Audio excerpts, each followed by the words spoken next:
제가 말씀드리지 않더라도 여러분이 이미 잘 알고 계십니다. 우리의 삶은 복잡한 인간관계로 얽혀 있습니다. 그 중에는 나의 가치를 잘 알아서 인정해 주는 사람도 있지만 영 내 곁에 까다로운 사람도 있습니다. 우리는 그것 때문에 당하지 않아도 되는 부당한 일들을 당하기도 합니다. 그렇지만 베드로는 그러한 형편에서도 우리가 하나님을 생각함으로 슬픔을 참으면 이는 아름답다 합니다.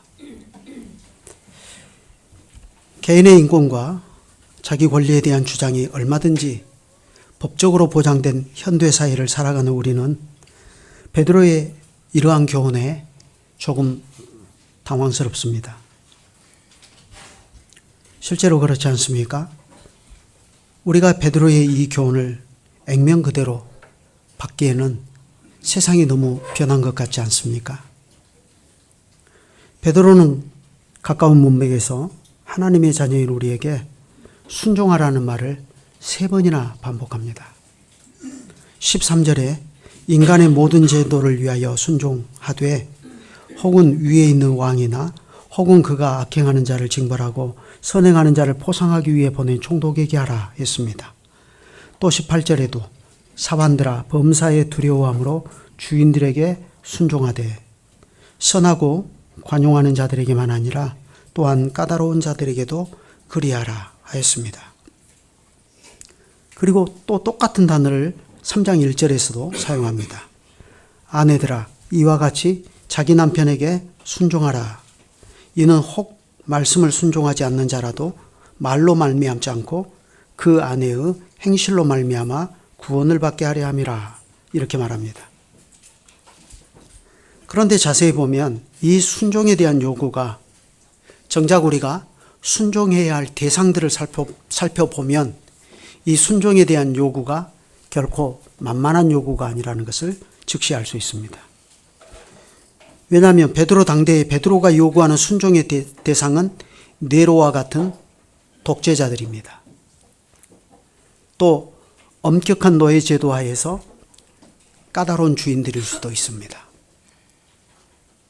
가부장적 사고가 강하게 그 사회를 지배하고 있던 사회에서 믿지 않는 남편일지라도 순종하라 합니다. 그러니 이게 어디 쉬운 문제이겠습니까? 실제로 이것은 우리의 현실이고 우리의 실제 삶입니다. 오늘날 예수 믿고 살아가는 현대의 우리들이 베드로가 요구하는 이 삶을 고지곳대로 과연 살아갈 수 있을까요?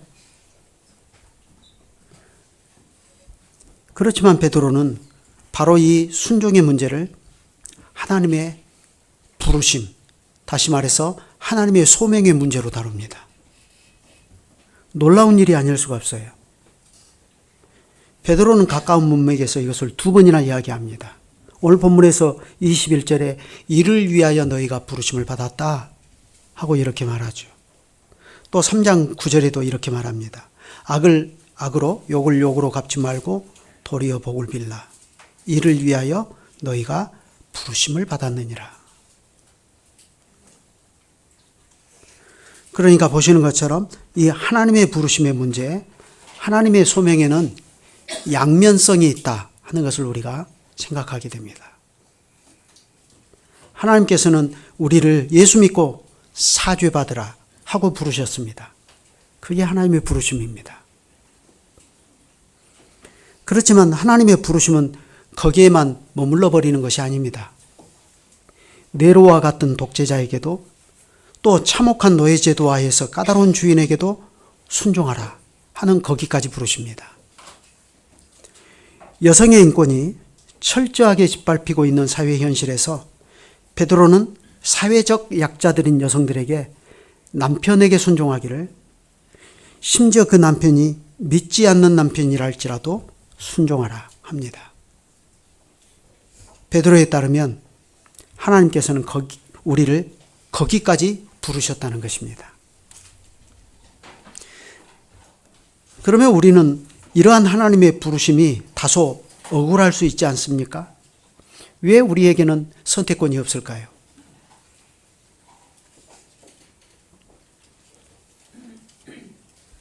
우리는 하나님께 항변하고 싶은데 왜 그러냐면 우리는 이런 명령이 다소 부당해 보이기 때문입니다. 당장 우리는 이게 예수 믿고 사죄받고 하나님 나라에 들어가는 것과 무슨 상관이지 하는 의문이 들기도 합니다. 내가 네로와 같은 독재자에게 순종하는 것이 내가 그리스도의 백성이 되고 하나님의 자녀가 되어서 천국을 소유하는 일과 무슨 상관이지 하는 이런 생각이 들기도 해요. 그래서 실제로 우리는 이런 문제를 우리가 이 땅에서 예수 믿고 사는 것과 별개로 취급하려는 유혹을 받습니다. 그것은 신자의 덕목 중에서 해도 되고 내가 마음에 안 들면 안 해도 되는 선택의 문제로 취급해 버리려고 해요. 그리고 무엇보다도 요즘에는 이러한 명령에 대해서 빠져나갈 구멍을 찾습니다. 합리적인 이유를 찾죠. 어떻게 해요? 이런 것은 다 그 시대 고대 사회의 현실 그 관습에서 나오는 얘기들이지 현대 사회는 맞지 않다. 그러니 현대 사회는 이러한 성경의 요구들에 대한 재해석이 필요하다. 그래서 교회에서 여자가 나서서 선생 되지 말라고 하는 것도 과거의 그 관습하에서 이루어진 얘기니까 우리 시대에는 재해석이 필요하다. 그래서 여성의 안수와 같은 문제들을 새롭게 재해석해서 받아들이려고 하는 것이 그런 것들입니다. 그렇지만 여러분 잘 생각해 보십시다. 우리가 이러한 순종의 요구들에 대해서 무시해버리면 어떻게 되는 것입니까? 예를 들어서 남편에게 순종하라 하는 말을 우리가 무시해버리면 어떻게 되죠? 우리는 하나님을 경외하는 거룩한 가정을 세우고 나갈 수 없습니다. 부모의 권위에 복종하라 하는 말씀을 자녀들이 무시해버리면 부모가 가르치는 신앙의 도리를 자녀가 받을 수 없게 됩니다.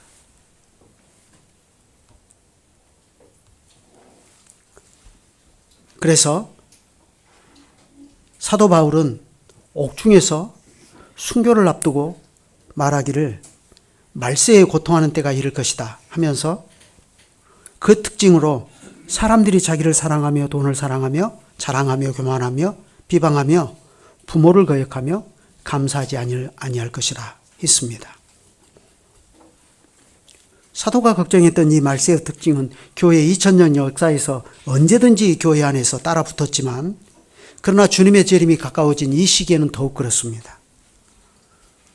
어디 그뿐인가요? 만약 우리가 관계하고 있는 모든 인간관계에서 나의 존재와 가치를 알아주는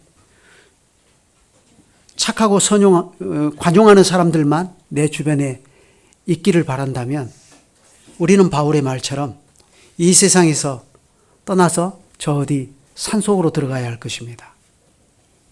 인간관계는 내가 원하는 대로 그렇게 되지가 않는 것입니다. 그럼에도 불구하고 우리는 실제로 하나님께서 우리 위에 세워주신 권위자들에게 순종하는 일에서 많은 어려움을 겪습니다. 그것 때문에 우리에게는 우리가 그리스도의 백성으로 하나님을 섬기고 살아가는데 심각한 어려움을 불러오기도 합니다. 그 길에서 스스로 위험을 처리하기도 합니다.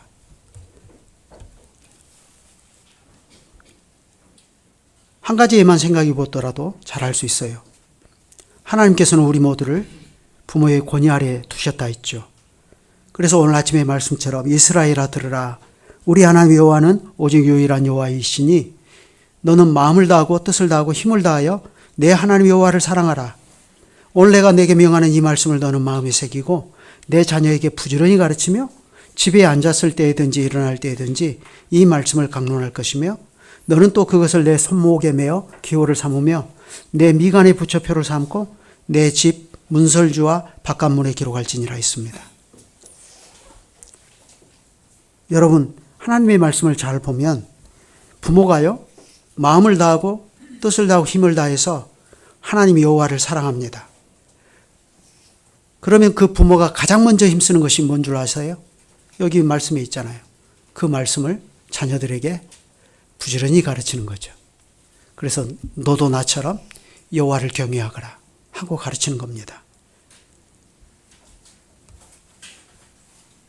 그렇게 해야만 하나님을 경외하는 믿음의 계대는 이어질 것이고, 한번 하나님 나라를 영원한 나라로 세우신 하나님의 언약도 대를 이어가면서 이루어질 것입니다.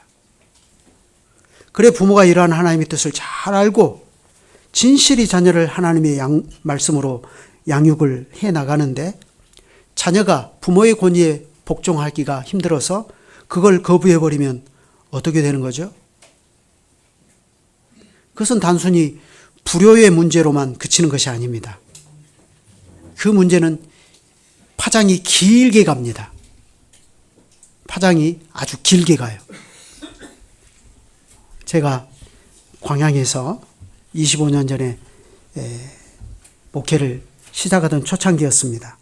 교회 청빙을 받아서 가보니까 아주 점잖으신 분인데 영국에서 유학도 하고 오시고 학력도 높으시고 스펙이 좋으신 분이에요.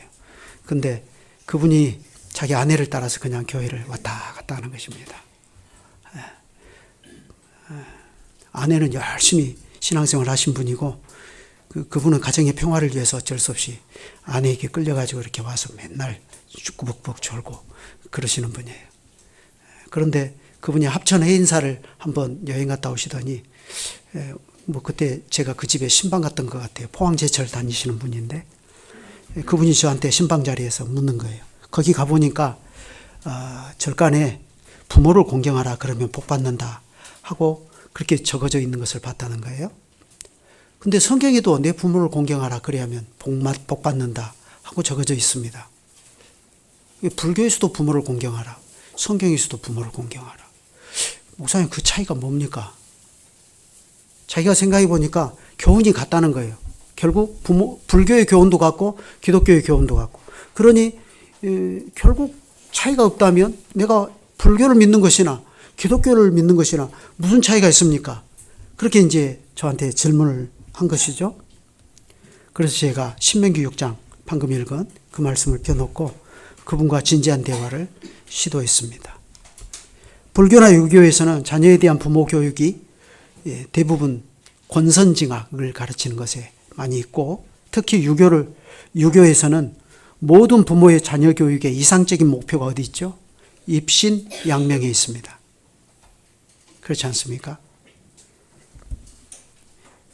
여기서 입신이란 자신을 세운다는 것인데, 자신을 세운다는 것은 자신을 올바로 세워서 세상의 이름을 드러낸다는 뜻이거든요.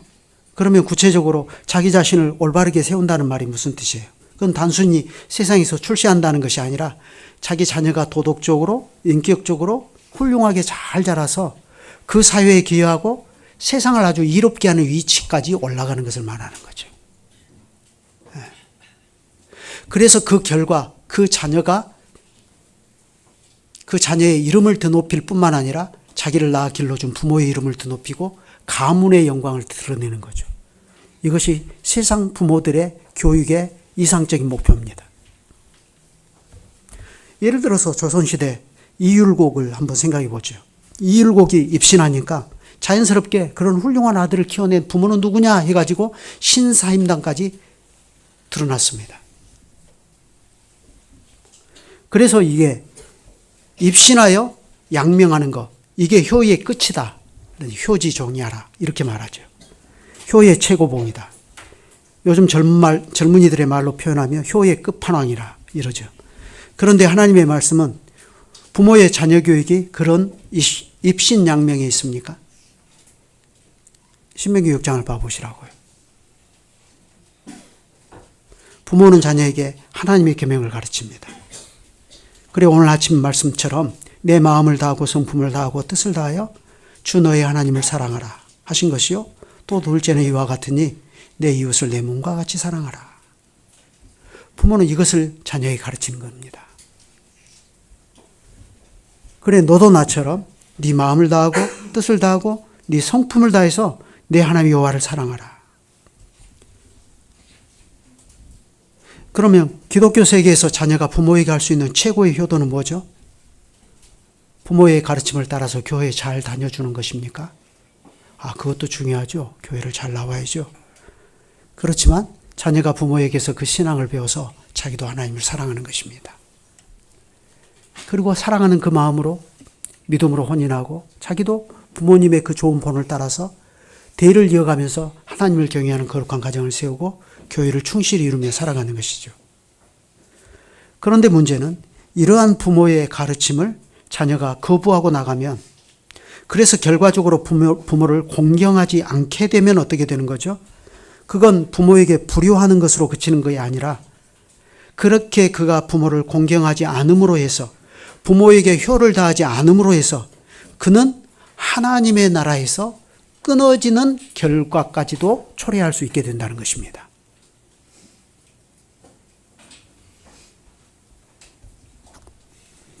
그래 제가 이것을 그분에게 설명하니까 그분이 제 말귀를 알아듣고서 그렇습니까?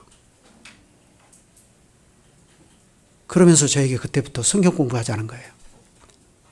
그래서 성경 공부를 시작했습니다. 조금 하다가 포항제철로 발령이 나가지고 가버려가지고 참 아쉬웠는데 그런 기억이 있어요.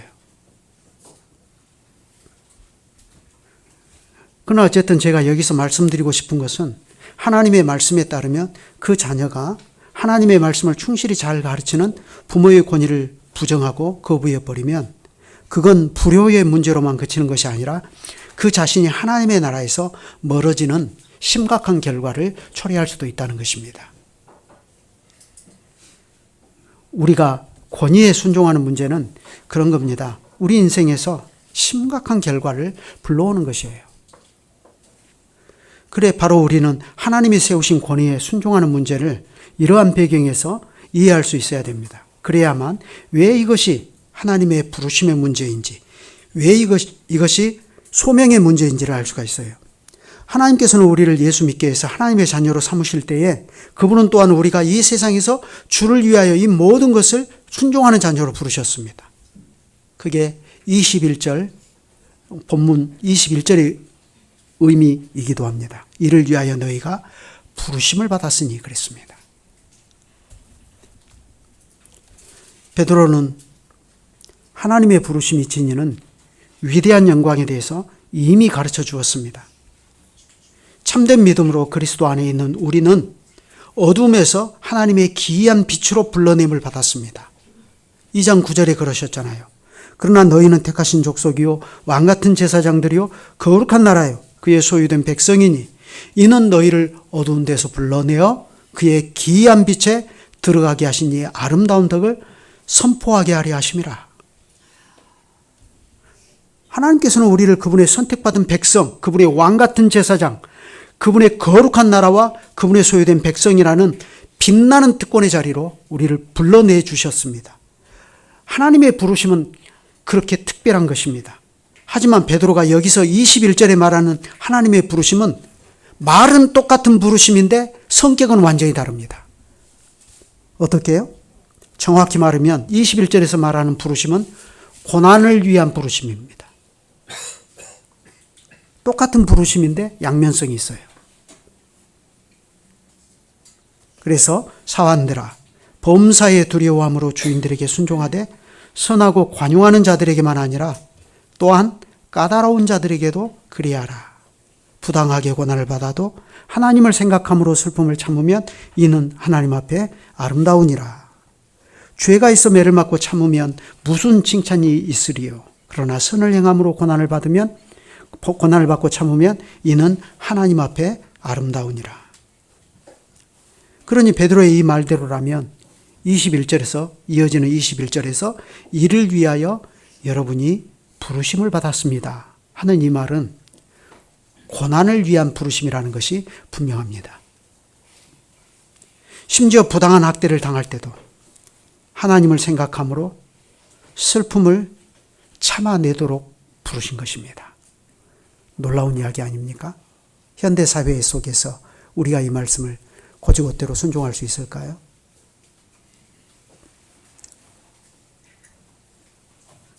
그래서 우리는 이게 참 억울하게 여겨지기도 합니다. 우리는 베드로의 이 말을 납득하는데 상당한 어려움을 겪습니다. 그래서 곧바로 베드로는 이 말을 덧붙입니다. 그리스도도 너희를 위하여 고난을 받으사 너희에게 본을 끼쳐 그 자취를 따라오게 하려 하셨느니라. 그리스도는 단순히 우리를 위해서 고난을 당하시고 우리 죄값을 대신 져주신 것만 아니라는 거죠. 오히려 베드로에 따르면 그분의 고난은 우리를 위한 것이면서 동시에 우리가 따라야 할 하나의 모범으로 제시가 되고 있다는 사실입니다. 그러니까 이것은 따라도 되고 안 따라도 되는 선택의 문제가 아니라는 거죠. 반드시 따라야만 하는 모범. 왜냐하면 여기에는 예수 그리스도의 십자가가 달려있기 때문입니다. 예수 그리스도께서는 친히 그 몸으로 우리 죄를 짊어지셨습니다. 그래서 우리는 우리를 위하여 자신의 생명을 주신 성자 그리스도에 의해서, 그리고 그 성자 그리스도를 십자가에까지 내어주신 성부의 그 지독한 사랑 때문에 우리가 대신 살고 생명을 얻게 되었습니다. 그렇지만 여러분, 십자가의 역할이 그것까지라고만 생각하면 안 됩니다. 십자가는 동시에 이제부터 우리가 우리 육체의 남은 때를 어떻게 하나님 앞에서 살아야 하는지를 보여주는 바로미터와 같은 것입니다. 그리스도께서는 우리를 위하여 고난을 당하셨을 뿐만 아니라 그분은 동시에 우리 믿는 자들이 반드시 따라야 하는 발자취로서의 고난을 당하셨다는 것입니다.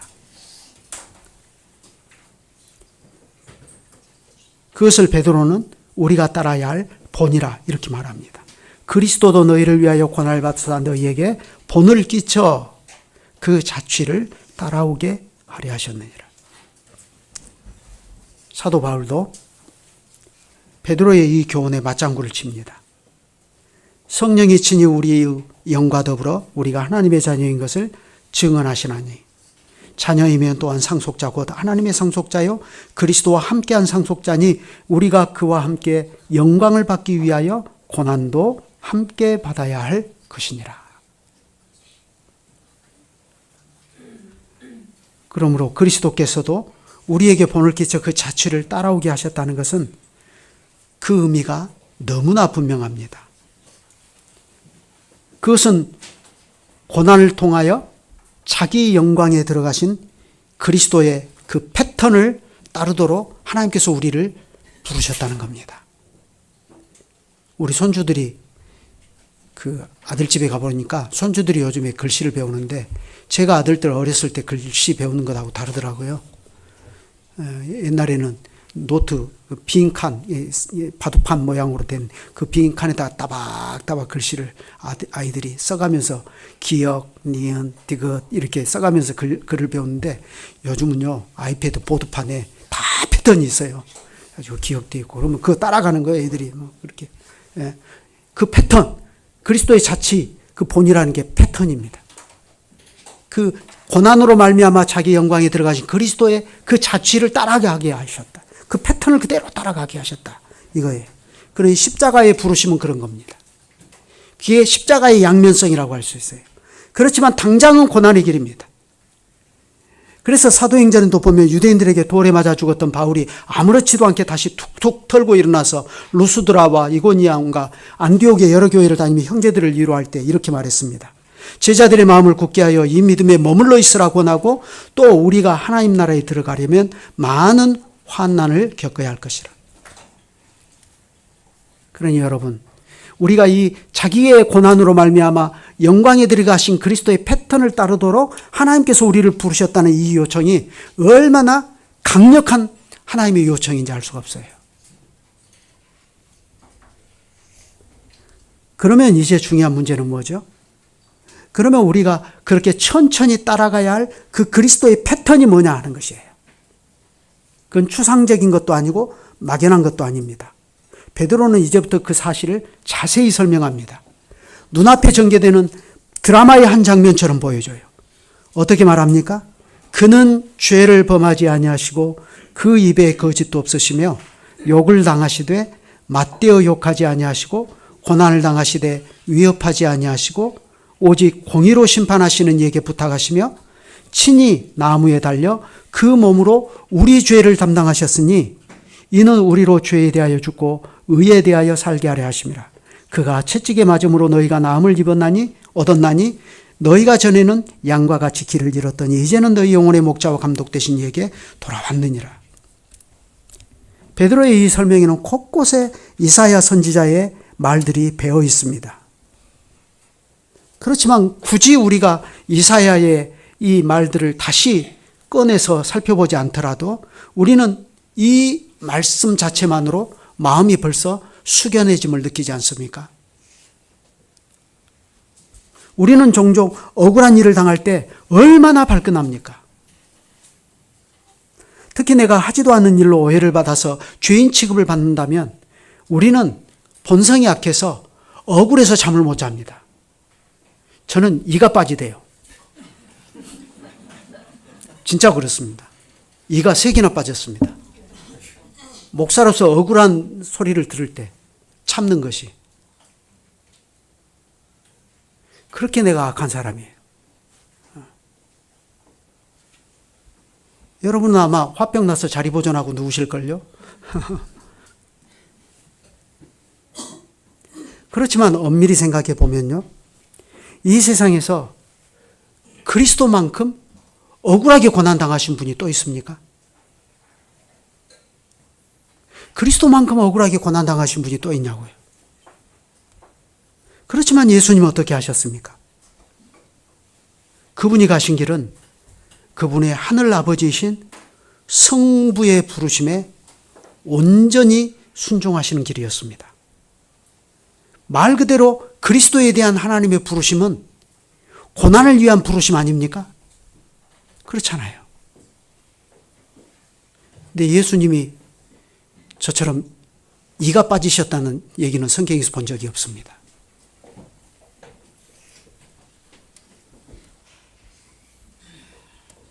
이사야의 말과 같이 그리스도는 여호와의 고난받는 종으로서 그분은 토수장으로 끌려가는 어린 양처럼 갈보를 향해 나가셨습니다. 죄가 있어서 그럽니까? 그분이 스스로 죄가 있어서 그런 고난을 당하셨냐고요. 그거는 죄 없으신 분이 당하신 고난, 다시 말해서 부당한 고난입니다. 이 점에서 그리스도는 2장 19절에서 말하는 애매한 고난, 부당한 고난을 당하신 분이에요. 그분은 입에 거짓도 없으셨습니다. 이건 속임의 말, 사기치는 말이라는 뜻이죠.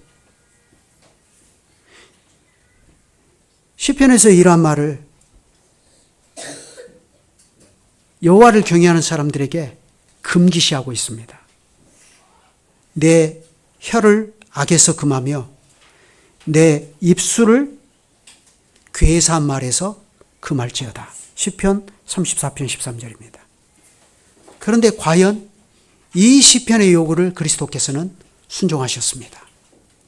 그 입에 거짓이 없으셨습니다. 또 23절과 24절을 보면 어떻습니까? 욕을 당하시되 맞대어 욕하지 않으시고 고난을 당하시되 위협하지 않으시고 오직 공의로 심판하시는 이에게 부탁하시며 친히 나무에 달려 그 몸으로 우리 죄를 담당하셨다 했습니다. 그분은 억압당하셨고 괴롭힘을 당하셨습니다. 그렇지만 잠잠하셨습니다. 이사야의 말과 같이 털 깎는 자 앞에 잠잠한 양같이 그의 입을 열지 아니하셨어요. 그렇다고 해서 그러면 예수님이 아무런 감정도 감각도 없는 상태에서 그렇게 당하신 것입니까? 실제로 그렇게 주장하신 분들이 있어요. 신학자들이. 예수는 자기의 신성으로 고난당했으니까 육체로 고난당해서 별거 아니다 이렇게 말하시는 분들도 있어요. 그러나 과연 그렇습니까? 아닙니다. 그리스도께서 실제로 이 고난 앞에서 얼마나 두려워 떠셨습니까? 겟세마네에서 땀방울이 핏방울이 되도록 기도하시지 않았어요? 그래서 십자가에 죽는 데까지 나가셨어요. 그래서 존 스타트 목사님이 유명한 말을 했죠. 그리스도께서는 영원히 죽을 수 없는 불사조이신데 아버지께 순종하기 위하여 불사조의 죽음을 당하셨다. 저는 청년 때 그 존 스타트 목사의 글을 읽었는데 그 문구를 저는 아직도 잊을 수가 없어요. 아, 그러시구나.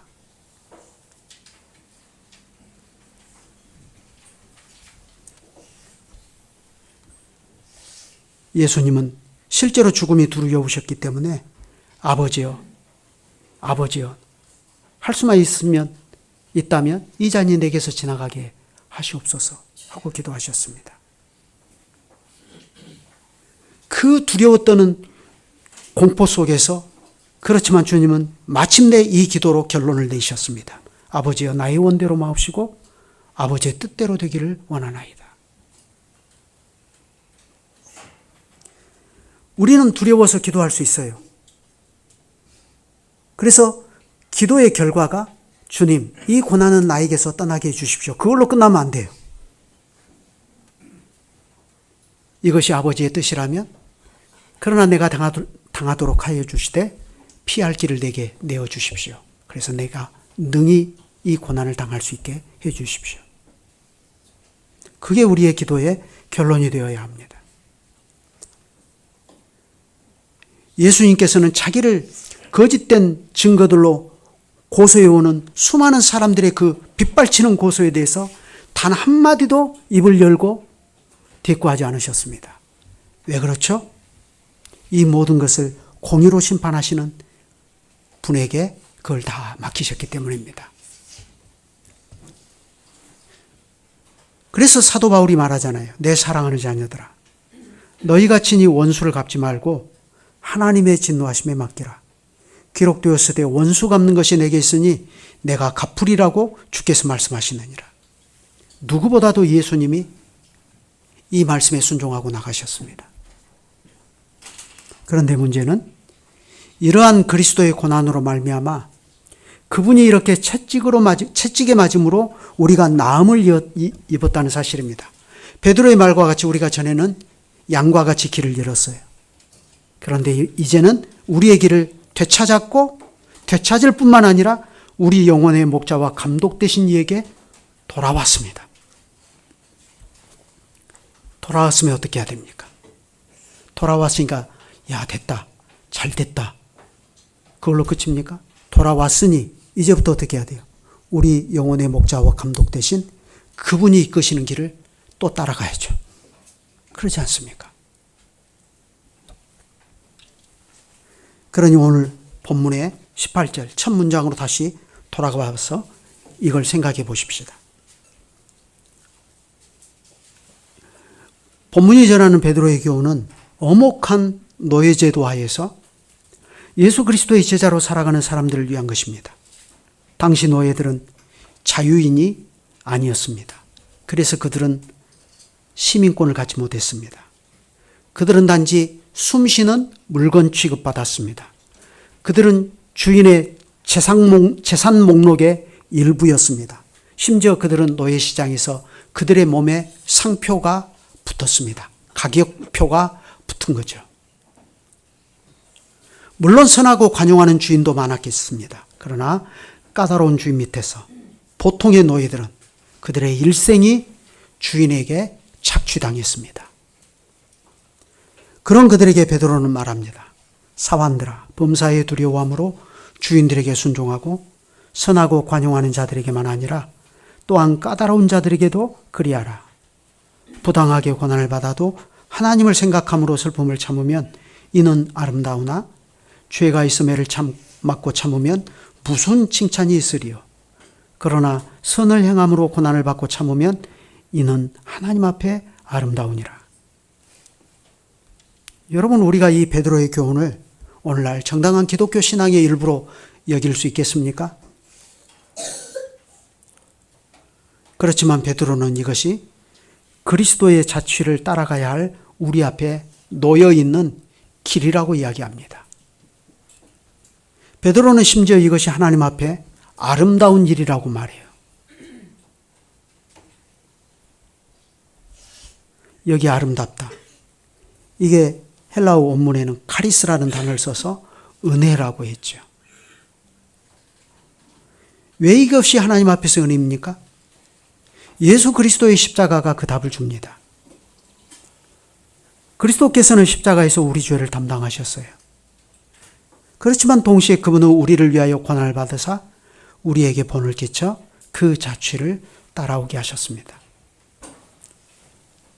여러분, 우리는 하나님의 은혜가 여기까지 미친다는 것을 아셔야 됩니다.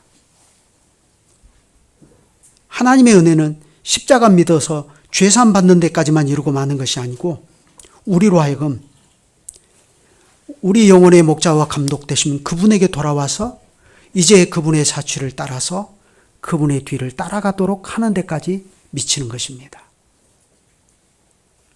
그러니 복음을 이렇게 놓고 생각해 보면 우리가 예수 믿고 사는 것이 그렇게 쉬운가요?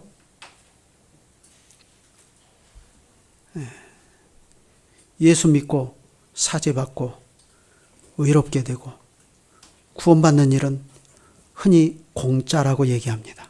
맞습니다. 공짜입니다. 하나님께서 우리에게 너 나한테 예수 믿어서 죄사함 받고 구원받으려면 돈 1,000만 원 내놔야 된다. 이렇게 요구하지 않으셔요. 우리 편에서는 공짜입니다. 그러나 여러분, 그게 과연 공짜입니까? 하나님 편에서 생각해 보세요. 자기 아들을 대가로 지불하셨잖아요. 그러니까 우리가 우리 어린 자녀들에게 우리는 은혜로 구원받는다 이 말을 가르칠 때 그 의미를 잘 설명해야 됩니다. 우리에게는 공짜고 은혜인데 실제로 하나님께서는 우리에게 그 은혜를 주시려고 자기 아들을 희생시키셨단다. 그러니 죄 짓고 살면 되겠냐? 네 마음대로 살면 되겠냐? 그렇게 가르쳐야 돼요.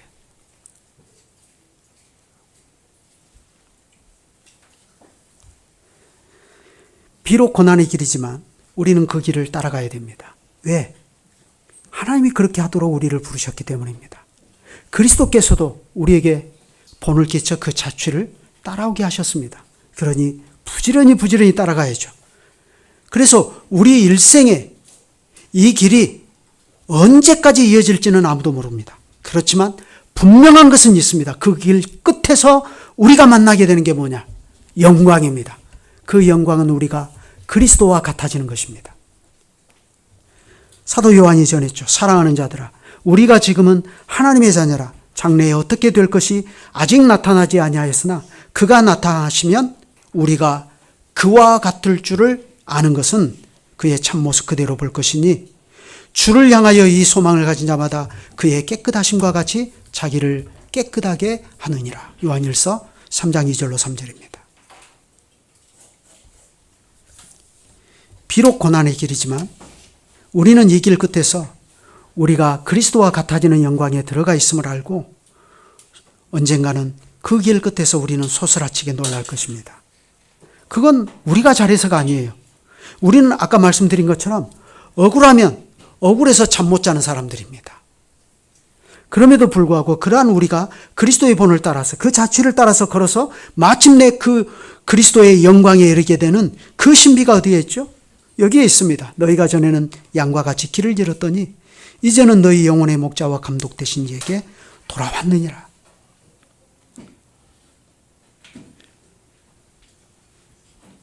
바로 이것입니다.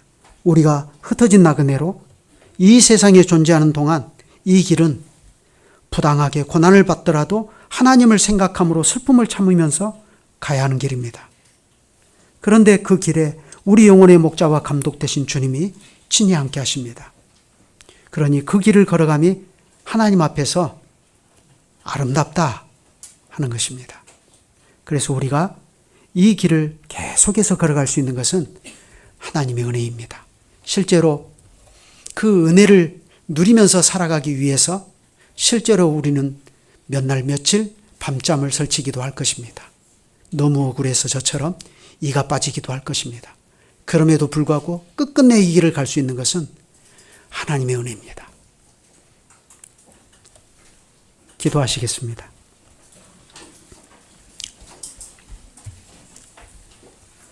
하늘에 계신 우리 아버지, 예수 그리스도께서는 우리를 위하여 십자가를 지셨는데 주님은 십자가에서 우리 죄만 담당하신 것이 아니라 우리를 위하여 고난을 받으사 우리도 주님의 자취를 따라오게 하셨다는 사실을 사도들을 통해서 가르쳐 주십니다. 저희가 그러한 주님의 교훈을 따라서 저에게 지어진 십자가를 지고서 주님을 부지런히 따라가기를 멈추지 않는다면 저희는 마침내 그 길 끝에서 저희의 영광이 그리스도와 같아지는 데에 이르게 되는 것을 보고서 크게 놀랄 것이며, 그래서 마침내 홍해를 건너고 그 바다 곁에서 하나님을 찬양하였던 주의 백성 이스라엘과 같이 저희도 그때에 주님의 은혜를 한없이 찬양하는 자리에 이를 것입니다. 저희들의 악한 본성만 놓고 보면 저희는 오늘 본문을 통해서 주님이 주시는 부르심에 결코 순종할 수 없는 자들입니다. 그렇지만 주님이 친히 선한 목자로서 저희와 함께 하시면서 저희를 데리고 가시면 그 길이 물과 양식이 없는 광야라도 주님의 인도를 따라 나아갔던 이스라엘 자손들처럼 저희도 그렇게 따라갈 수 있겠습니다. 저희들의 전체 인생 가운데서 이루어지는 그 과정에 저희들의 거친 숨이 있고 때로는 힘에 겨워서 원망하는 것이 있을지라도, 그러나 믿음에서 순종과 영광에 이르는 그 삶의 긴 행간 속에서 발생하는 사소한 것들까지도 하나님께서는 다 용서하여 주시고 주의 백성을 계속해서 인도해 나가시기를 멈추지 않으십니다. 그 이유는 하나님께서 이 연약한 인생들이 육체이며 가고 다시 오지 못하는 바람임을 기억하시는 까닭입니다. 저희들의 생애 자체가 예수 그리스도 안에서 하나님의 그러한 넉넉한 품 안에서 이루어진다는 사실이 위로가 됩니다. 이러한 주님의 은혜를 저희에게 더욱 내려주시고 가르쳐 주시옵소서. 그리하여 저희가 세상에서 만나는 여러 사람들 가운데 선하고 관용하는 사람만 아니라 심지어 나에게 까다로운 사람들에게도 그것 때문에 애매한 고난을 당하더라도 하나님을 생각함으로 그 슬픔을 견디고 나가는 그 신비가 주를 믿고 순종해 나가는 우리들의 삶에서 계속해서 나타나게 하여 주시옵소서. 주 예수님의 이름으로 기도드립니다. 아멘.